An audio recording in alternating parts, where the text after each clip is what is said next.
Welcome back, dear students. So the fourth category of hydraulic valves, that is check valves, is what we are going to discuss today. So check valves are usually used to allow fluid flow only in one direction, and it will obstruct the flow in the opposite direction. Fine.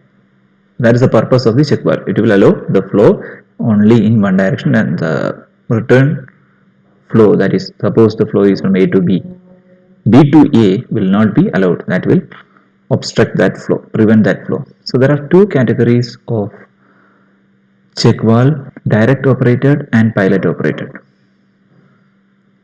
So this is a classification. Under direct operated, you can have the valves with spring or without spring, and under pilot operated, you can have hydraulically piloted or mechanically piloted.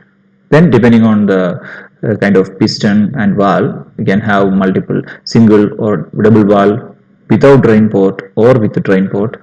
So each of these categories we'll discuss one by one in detail in the coming slides. So coming to the first category, that is direct operated check valve.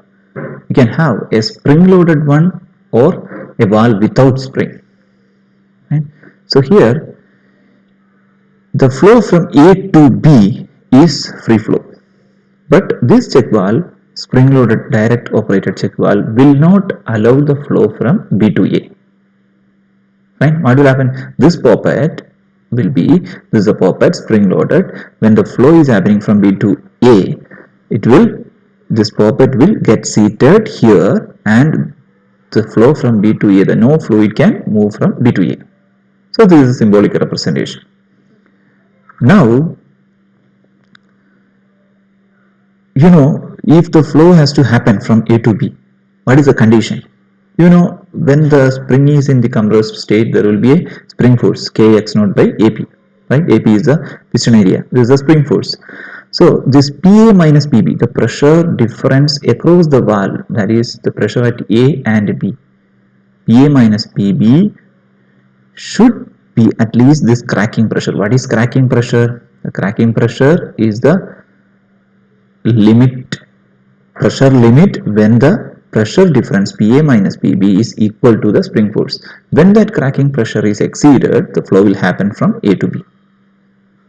Fine.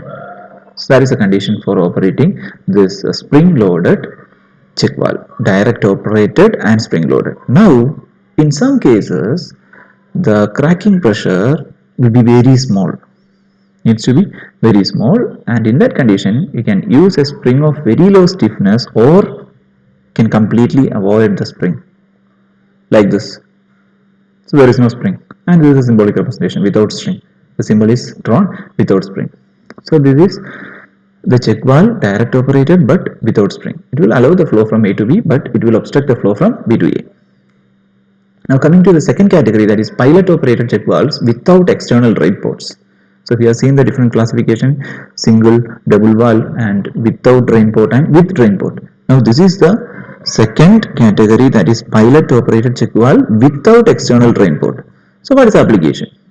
So in certain operating modes of hydraulic locking of hydraulic systems, so it is required to allow flow in both directions. So far we have seen check valves are allowing only the flow in only in one direction, and it will obstruct the flow in the opposite direction. But some cases, in some special cases, we may have to allow flow in both the directions. One such application is hydraulic locking. So pilot operated check valves are installed to fulfill this purpose. So by default, it will allow the flow in one direction. If you want to have flow in the opposite direction, it should be piloted. A pilot operated poppet or valve will do the job. So let us see this one. So there is a valve housing and a pilot piston and a main poppet and the decompression poppet, and you can have a spring, the main spring here. So the flow is by default from A to B. It is not obstructed. A to B is not obstructed. B to A is checked. The flow from B to A is checked. By default, this spring will make this poppet on its seat. That is, by default, no flow will be allowing from B to A. Fine. From A to B only when the pressure PA minus PB is exceeds the cracking pressure, obviously the flow will happen. Fine.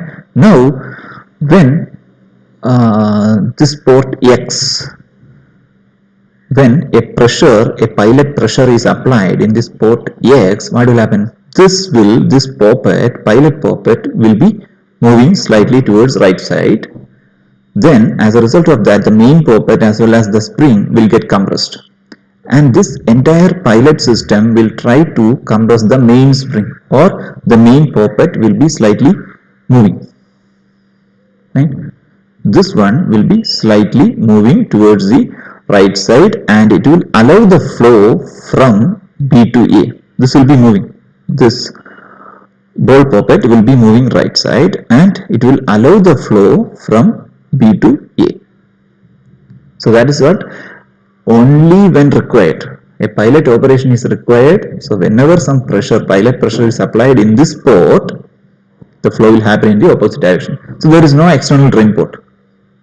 Fine, there is no external drain port. So whatever fluid is there in this annulus cannot be drained. Now there is a second category, another category, pilot operated check valve with drain port. So there is an additional drain port is there. Here you can see drain port Y. In addition to the previous one, an additional port is given named Y. In the symbol also you can see that is the external drain port. If you want to drain the fluid in the annulus of this pilot piston, you can drain it out off. Right? So these are the two categories of pilot operated check valves, without drain port and with the drain port. Now we have the another category, the fifth one, the mechanically piloted pilot operated check valves. So with an external mechanical means, with a pin, you can see a pin here, you can move the poppet. If you want to have the free flow in both the directions, you can move this pin towards your right with an external force. So this is a symbolic representation of mechanically piloted check valve.